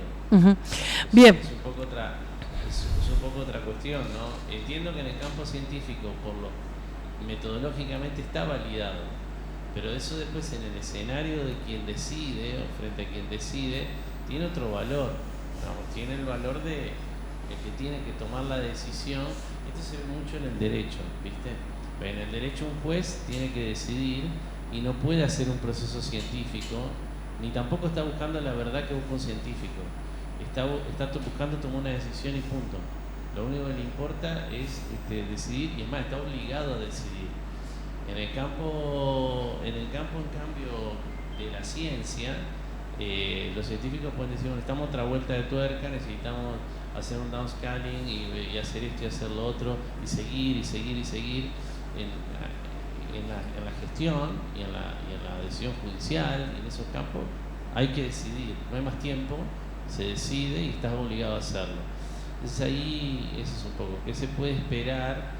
Que es la manera que encuentro ahora de formularlo. Claro, bien, vamos a ver, lo que se debe de comprender que el resultado que puede dar un modelo hidrológico respecto a proyecciones hidrológicas no es una predicción, ni es un pronóstico, es un resultado plausible que debería de tener asociada una incertidumbre, y normalmente es así. Se da un resultado, no se dice, va a aumentar 2 milímetros, bueno, 2 milímetros con qué incertidumbre se da, y lo que se suele, este tipo de resultados se suelen utilizar más que todo para conocer las tendencias, no es tanto para conocer el valor exacto porque no es un pronóstico, eso es lo primero, no es un pronóstico. Luego, pues el modelo hidrológico, por ejemplo, hemos dicho, lo alimentamos con un forzamiento climático, pero es que también ese modelo hidrológico se alimenta con otros datos, como por ejemplo los usos del suelo. Bien, nosotros hemos calibrado ese modelo hidrológico para un periodo histórico, con unos usos del suelo. ¿Para qué podemos utilizarlo a futuro? Pues podemos decir, ¿son los mismos usos del suelo o van a cambiar los usos del suelo? ¿Vamos a deforestar o no vamos a deforestar? ¿Y qué va a pasar a futuro? Estamos hablando en este caso, de cambio climático, pero también podríamos estudiar el impacto del cambio del uso del suelo. El modelo hidrológico también se puede utilizar para eso. Tú dices, bueno, si se sufre una deforestación, ya sea por un incendio, por lo que sea, pues ¿qué impacto vamos a tener en las escorrentías? ¿Va a haber más escorrentías? ¿Va a haber menos escorrentías? ¿O esta zona de la Amazonia, pues deforestamos y ponemos cultivo? ¿Qué impacto va a tener? Para eso también puede servir un modelo hidrológico. El modelo hidrológico, reitero, al generar proyecciones hidrológicas puede estar considerando el mismo uso del suelo o podemos cambiar los escenarios. Y luego esos resultados siempre tienen que tener asociada la incertidumbre. Por eso cuando yo les mostraba los resultados del IPCC, veías el valor de la mediana, pero luego veías una franja de incertidumbre. Bien, son valores muy globales, ¿no? Pero realmente cuando trabajas a nivel local, pues también tienes que ver el nivel de significancia de esos resultados. Porque tú puedes decir, hay un cambio, pero ese cambio es significativo o no es significativo estadísticamente hablando. Pues esa información tiene que estar asociada al resultado que se genere. ¿De acuerdo? Bueno, Sandra, muchas gracias. Felicitaciones, la verdad que excelente presentación y muy enfocada en nuestras realidades. Y bueno, justamente de las conclusiones que quería hacer una consulta. Entre las conclusiones, vos señalás la importancia del acceso a la información por parte de la ciudadanía. Y mi pregunta es, ¿cómo se logra eso? ¿Y cómo se hace para que ese acceso sea eficaz y eficiente? ¿Qué información, quién se la damos? ¿Cómo es que se aprovecha? Porque acá hemos hablado mucho de la información más bien de uso técnico, también para generar conciencia. ¿Qué reflexión tiene? Bueno, es una tendencia, el acceso a la información por parte de la ciudadanía. A nivel europeo, yo creo que mencioné en algún conversatorio previo, la directiva europea INSPIRE, pues realmente obliga a los Estados miembros a dar acceso a la información. ¿Cómo se logra? Pues yo creo que se logra a través de los geoportales, de las infraestructuras de datos espaciales. Y bueno, y dando publicidad también a esa información, porque es que la gente tiene que saber que esa información está disponible. Por ejemplo, el Sistema Automático de Información Hidrológica, un SAI, ¿no? ¿Dónde está esa información? Porque a lo mejor en un momento dado, no sé, tienes que hacer un desplazamiento como un ciudadano normal, ¿no? Y quiere conocer, pues, cuáles son las precipitaciones que se esperan en una determinada zona, o cuáles son las que se están presentando, porque para saber cuáles se van a esperar, simplemente podemos saber los pronósticos, ¿no?, meteorológicos, pero cuáles son las que se están presentando, eso no lo puede dar un sistema automático de información hidrológica. Esa información puede ser útil para muchísimas cosas, incluso para un productor, pues el poder justamente evaluar si esa zona que está, pues, en producción ha recibido la suficiente precipitación para el objetivo que se intenta conseguir. Sí es cierto que aquí en esta zona las actividades agrícolas son diferentes, ¿no? Son realmente, no son, bueno, lo que llamamos allí de secano, no son de secano evidentemente, porque este clima es templado húmedo, pero no están bajo regadío normalmente. Por lo tanto, evidentemente, simplemente sería una información divulgativa en ese caso, ¿no?, puesto que no tomaría decisiones el productor. Pero yo creo que se consigue, reitero, a través de los geoportales y justamente dando más publicidad, ¿no?, a esa información. Creo que es la herramienta más efectiva. De acuerdo. Bueno, Sandra, gracias por la charla, excelente. Y bueno, mi aporte un poco en la línea de Mario. Me parece que la importancia de contar con un plan, un programa de gestión de riesgo que prevea todas estas gestiones, digamos, y que involucre a la población para que también esté preparada ante eventos extremos y que eduque a la población para qué hacer en caso de que sucedan ciertos escenarios o ciertas cosas, es sumamente importante e interesante. Y también, digamos, dejar en evidencia la falta de planificación territorial, porque hoy también hablabas de que las precipitaciones iban a aportar o iban a ayudar a la producción primaria, ¿no?, que tenemos en toda esta zona. Bueno, esos caminos rurales por donde la producción primaria sale a los puertos, a la distribución, ¿están preparados para eventos de precipitación más seguidos? Creo que también deja en evidencia que es otro camino por el que debemos trabajar, sobre todo en la provincia de Santa Fe, la gestión del riesgo y la planificación territorial. Sí, evidentemente tendrán que hacer una revisión de todas las infraestructuras viales y de los drenajes transversales y longitudinales, porque si tienen que aliviar mayores caudales, pues tendrán que recalcular cuáles son esos mayores caudales. Primero tenemos que aumentar el conocimiento sobre cuáles van a ser los mayores caudales que se van a... Porque no sabemos cuáles son los mayores caudales. Sabemos cuáles van a ser las precipitaciones, pero reitero, desde mi punto de vista, en función de la recopilación que he hecho, que quizás se me ha escapado algún trabajo, no digo que no, creo que faltan estudios sobre estimación o definición de proyecciones hidrológicas y que pueden ayudar a evaluar la efectividad de los drenajes transversales y longitudinales de las infraestructuras viales de cara al futuro. Yo creo que es importante, que es un tema que has mencionado y que no lo he puesto, ¿no?, pero escapa quizás un poco, ¿no?, al objetivo final de esta presentación, pero creo que es importante resaltar, ¿no? Sí es cierto que se van a necesitar inversiones para acometer todas estas verificaciones e incluso estas ampliaciones de las infraestructuras hidráulicas de drenaje asociadas a las carreteras. Gracias, Sandra, por la presentación y retomo lo de Mario con el esquema de información y trato de hacer un puente entre la presentación de BEA, de su presentación de indicadores sintéticos, con esto que planteas vos respecto del ciudadano a pie. Esto de la información accesible, puede haber mucha información accesible, pero puede haber una poca capacidad de lectura de esa información accesible. Entonces, ¿cuáles serían las informaciones para que el ciudadano de a pie, el productor agropecuario, no el que tenga el poder de decisión, no las autoridades que tienen más elementos, sino, digamos, el productor en la ciudad, qué es lo que pasa en la ciudad? Nosotros vivimos en Santa Fe luego de dos procesos muy críticos, 2003 y 2007, en la ciudad todo un cambio cultural que hubo que hacer en la gente para que entendiera los riesgos y supiera que cuando nosotros pasamos de tener lluvias de 40 milímetros que ya eran un problema para la ciudad, y cuando teníamos lluvias de 100, 120 milímetros.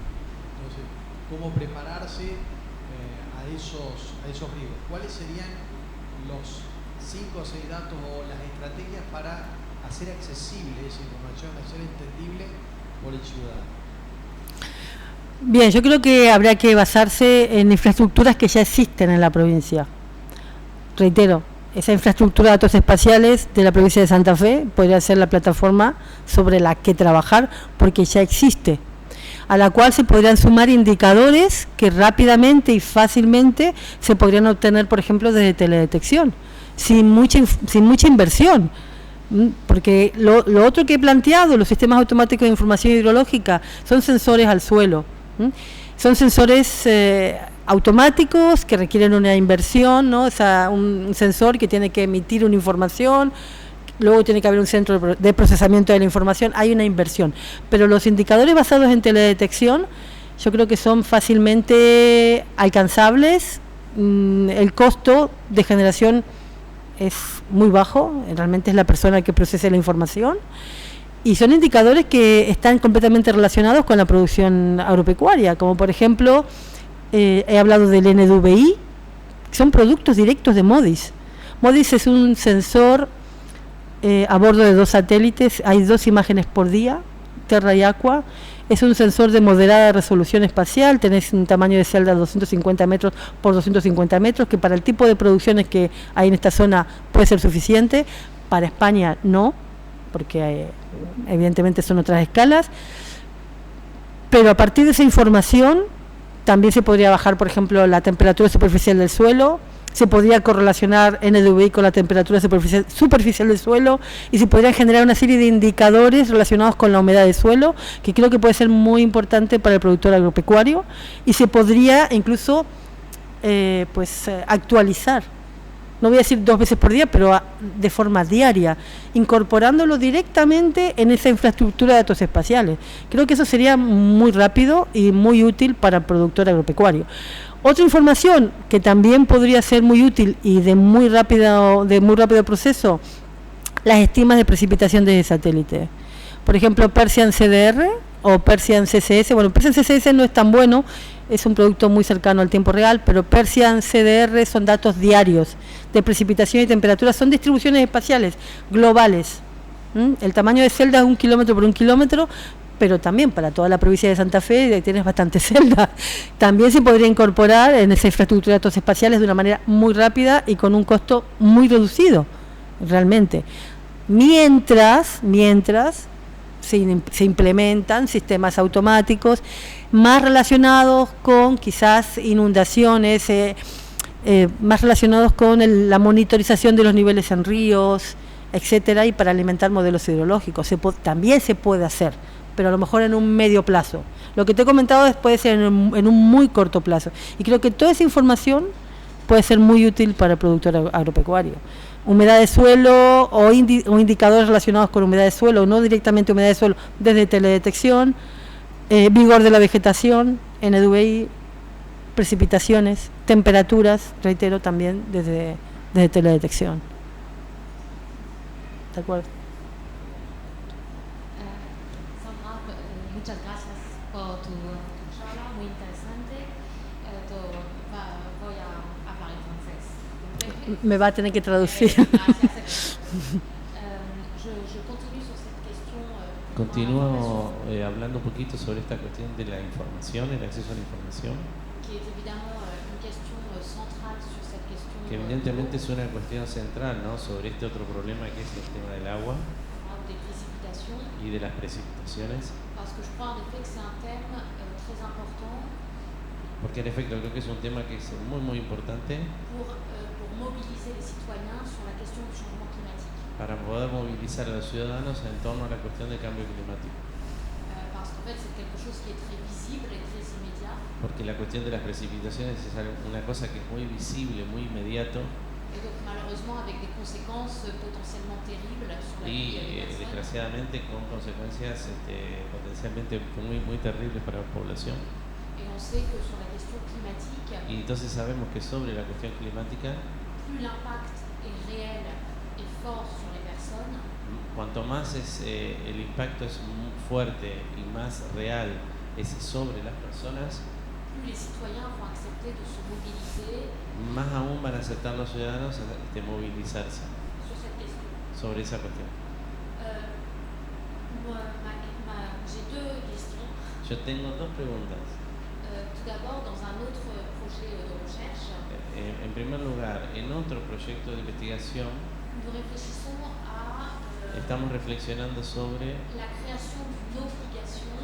la creación de una obligación para las autoridades públicas de producir información en relación al cambio climático, ¿no?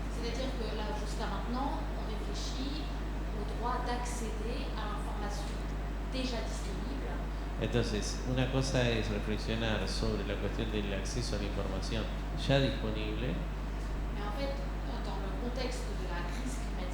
pero en el contexto de la crisis climática,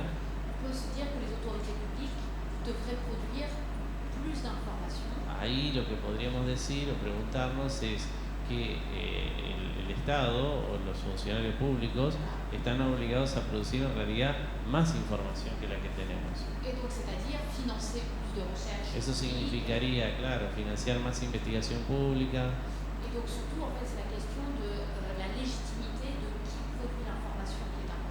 Entonces ahí es muy importante la cuestión de la legitimidad de quién produce la investigación y la información, perdón.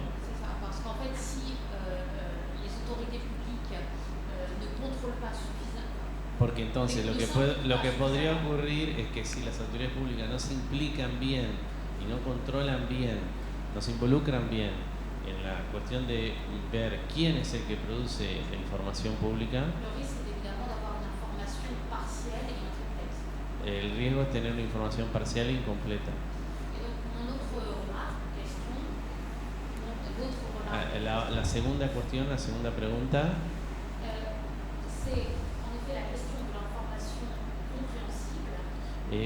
quiero volver sobre la cuestión de la información comprensible,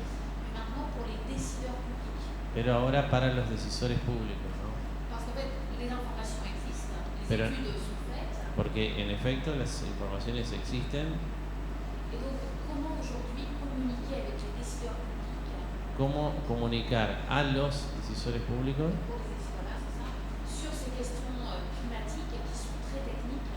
estas cuestiones climáticas que son muy técnicas?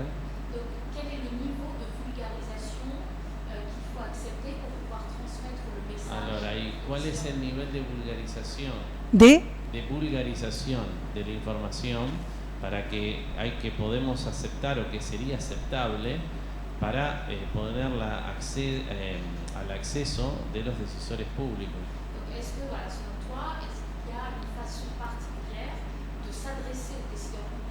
Es que eso, la pregunta sería para vos, ¿es que hay alguna manera particular de dirigirse hacia los decisores públicos para ir y transmitirles cuáles son los datos científicos?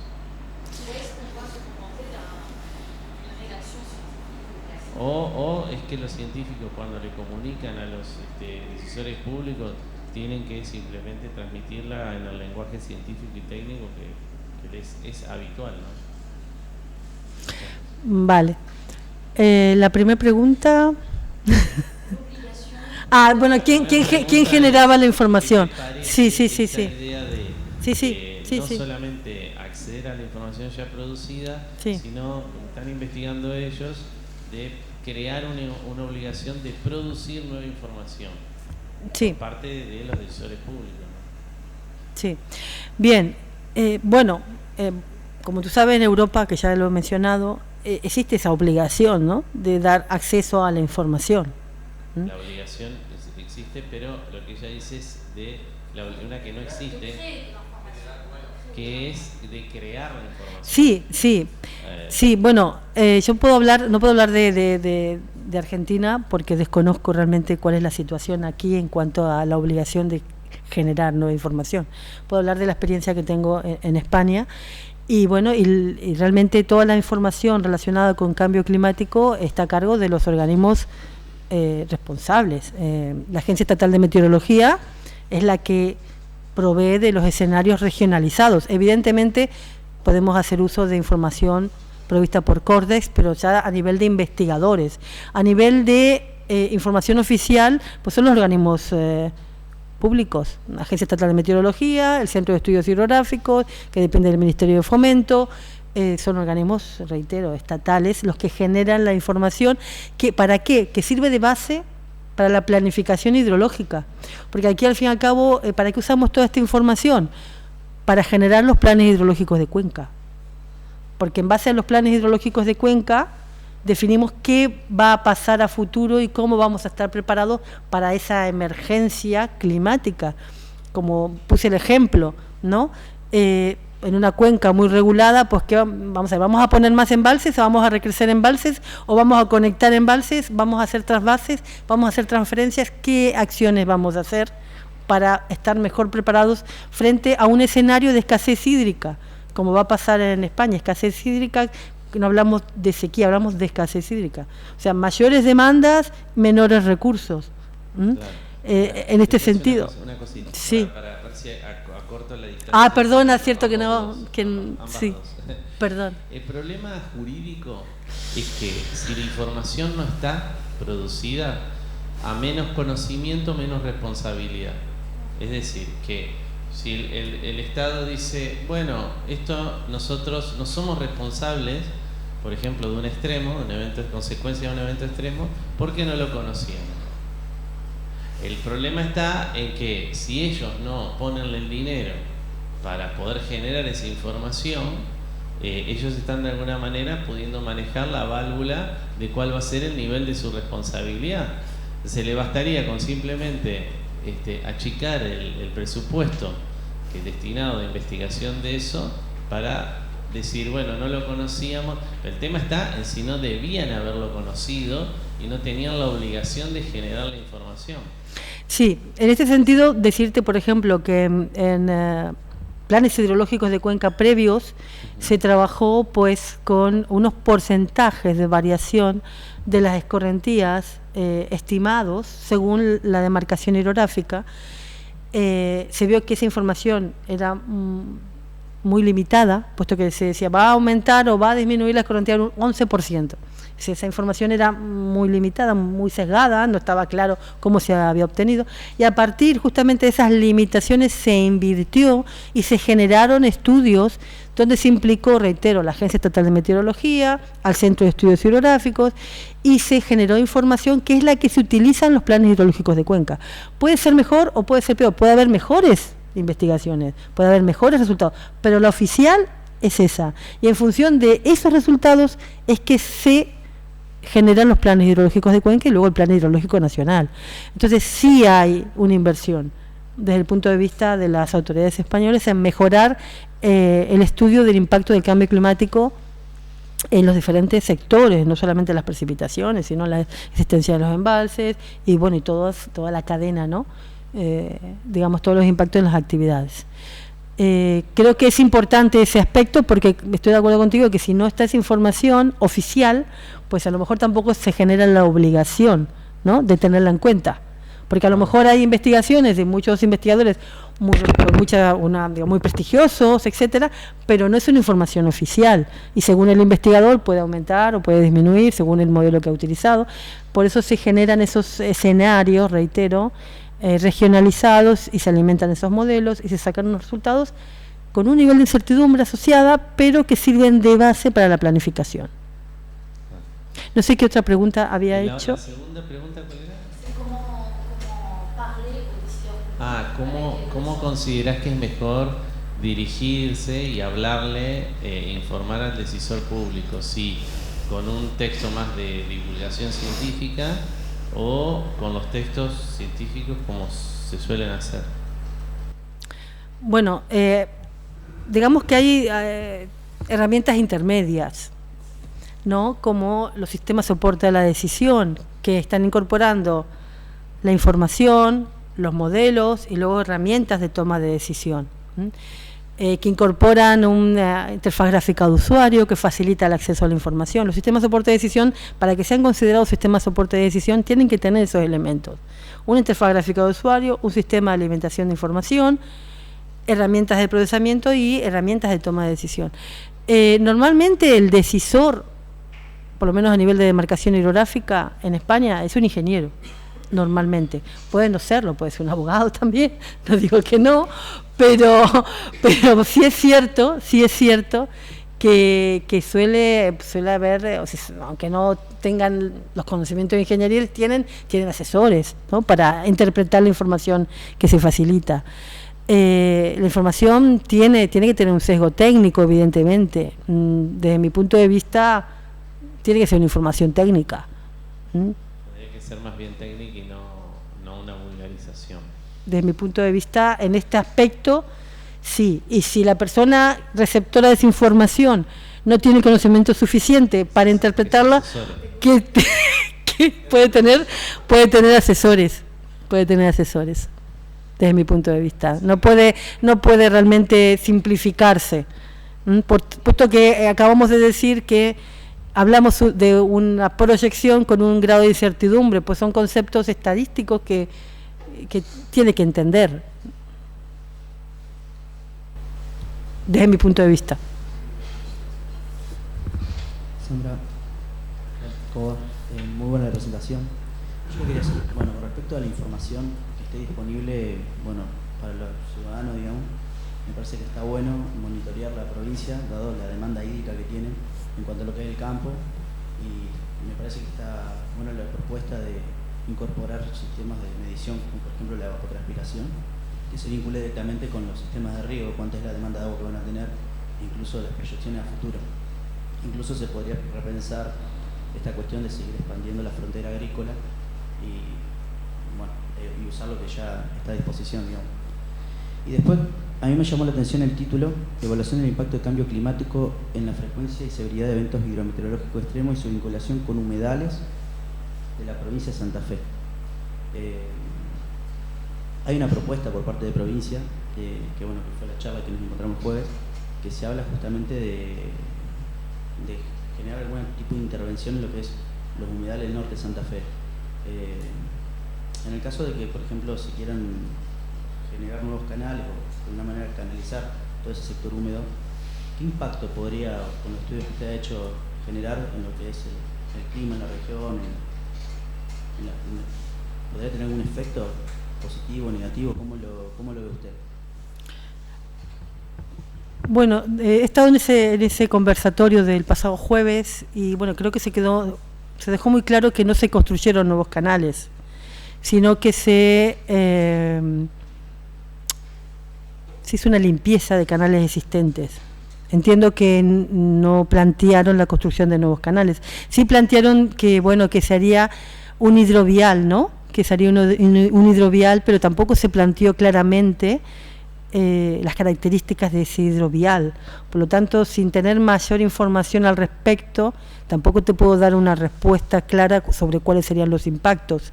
Existieron 3 presentaciones y que hablaron de actuaciones llevadas a cabo, reitero, pero no dieron mayor información sobre las características de los hidroviales.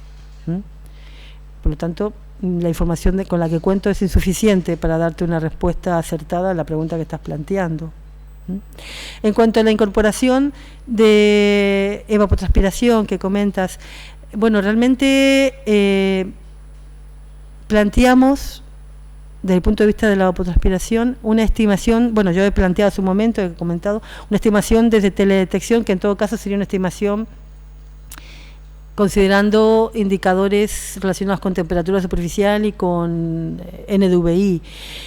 Otro tipo de información basada en lisímetro no creo que sea conveniente incorporarla, puesto que es muy local, ¿no? Entonces esa información, extrapolarla para grandes superficies lo veo complicado. No sé si tu pregunta iba en ese sentido, pero bueno, sí que creo que la evapotranspiración es importante, incorporarla si es posible, ¿no? Pero claro, para hacer una estimación de evapotranspiración real desde teledetección necesitarías torres de medidas de flujo para validar el algoritmo que estimas desde teledetección. Por lo tanto, yo planteo más indicadores, o sea, a corto plazo, digo, incorporar indicadores relacionados con humedad de suelo, más que evapotranspiración concretamente. Se puede hacer, se puede estimar, sí, pero necesitarías validar la información al suelo y no tienes esas medidas al suelo. Necesitarías, por ejemplo, eddy covariance, covariancia de remolinos en una torre de medida de flujo, y eso tiene un costo, ¿no? Y bueno, un tiempo. En fin, se puede hacer, por supuesto, se puede hacer, y sería deseable tener esa información, pero quizás no, pienso no en el corto plazo. Va a depender un poco de, bueno, pues, digamos, de la disposición de fondos para acometer ese tipo de estudios. ¿De acuerdo? No sé si he respondido a tu pregunta.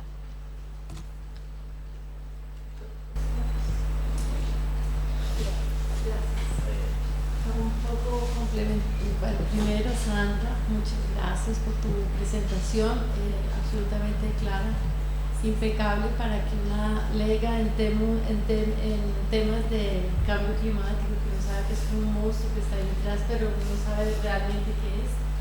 En fin, lo tornaste una información compleja y sofisticada, la tornaste fácil de entender y digerible, y bueno, aquí hice mis notas para estar atenta.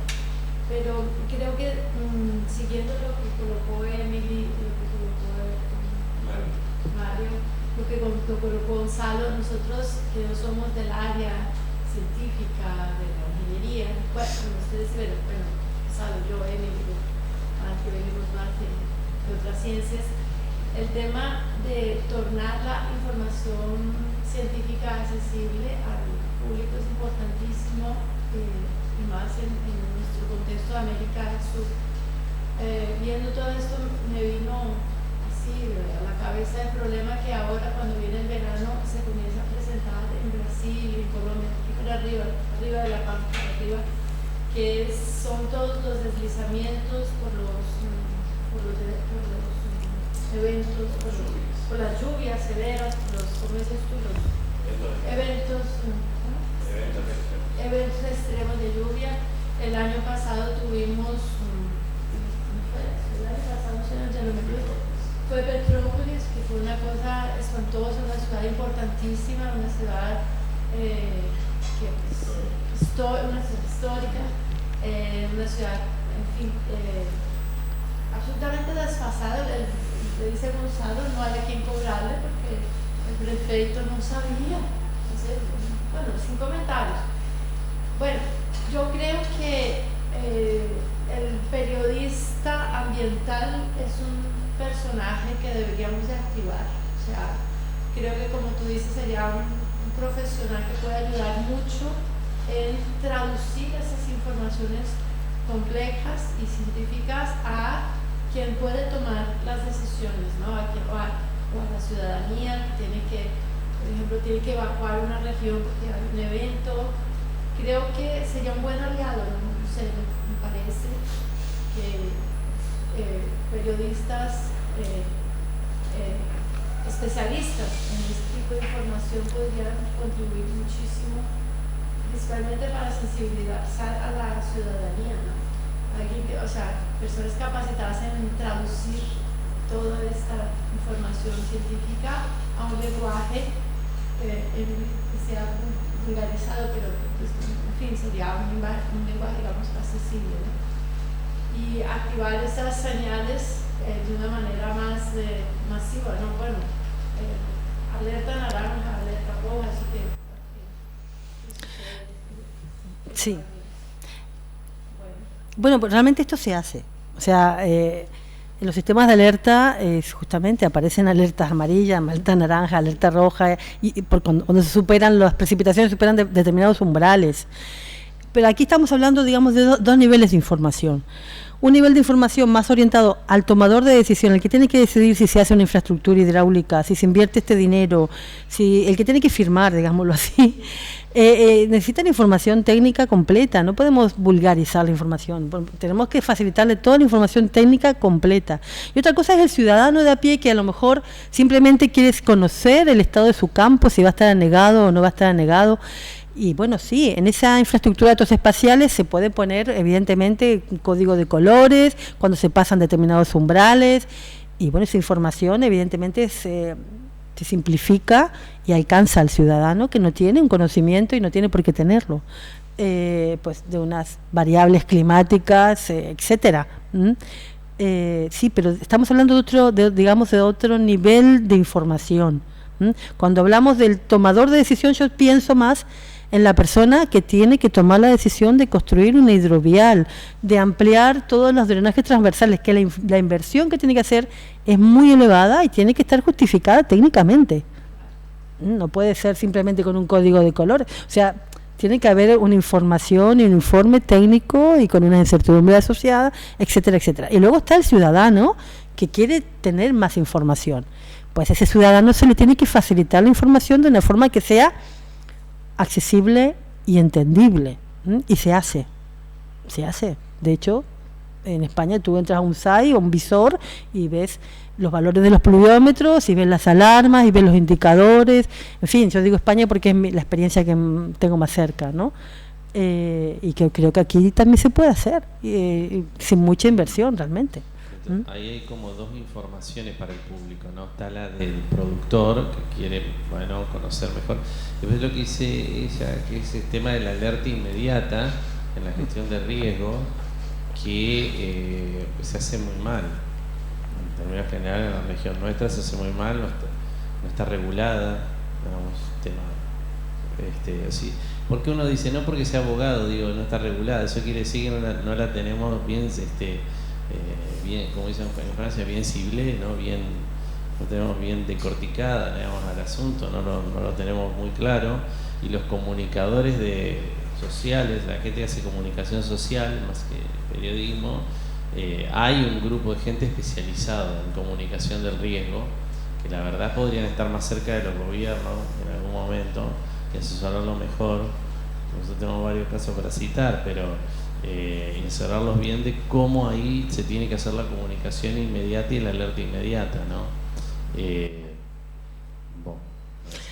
Sí, por eso yo ponía también entre las propuestas de las conclusiones promover la coordinación entre los organismos responsables en la toma de decisión ante emergencias hídricas. Me estaba refiriendo justamente a que se entiendan más, ¿no? Por ejemplo, Protección Civil con el organismo de Cuenca, con todos los organismos, la Agencia Estatal de Meteorología que hace los pronósticos, pues que envíe los pronósticos al organismo que tiene que realizar las evacuaciones, y todo en tiempo y forma, que haya una coordinación, y para eso se tienen que reunir y tienen que hablar y tienen que fijar un protocolo de emergencia. Eso tiene que existir, pero para que ese protocolo exista tiene que haber información. Y esa información tiene que estar accesible a todos los organismos. Por eso es muy importante este tema de los geoportales, de las infraestructuras de datos espaciales, que incorporen esa información y que todos los organismos tengan acceso a esa información. Y empezamos con los pronósticos, evidentemente. Los pronósticos es lo primero. ¿Qué se espera en las próximas 12 horas? Pronósticos meteorológicos, pronósticos hidrológicos. Y aquí pues hay linímetros, hay linígrafos, aguas arriba, pues se sabe lo que se espera. Pues que esa información llegue al ciudadano también. Eso es lo que estoy planteando, ¿no? acceso a la información por parte del ciudadano y promover la coordinación entre los organismos. Eso es muy importante. Fijar protocolos de actuación ante emergencias. Y creo que tienen que estar preparados. Es una forma, es una medida no estructural, pero que tiene que ir en paralelo a las defensas y a todas las actuaciones estructurales que se lleven a cabo. Bueno, creo que estamos. Muchas gracias. Un aplauso. Gracias.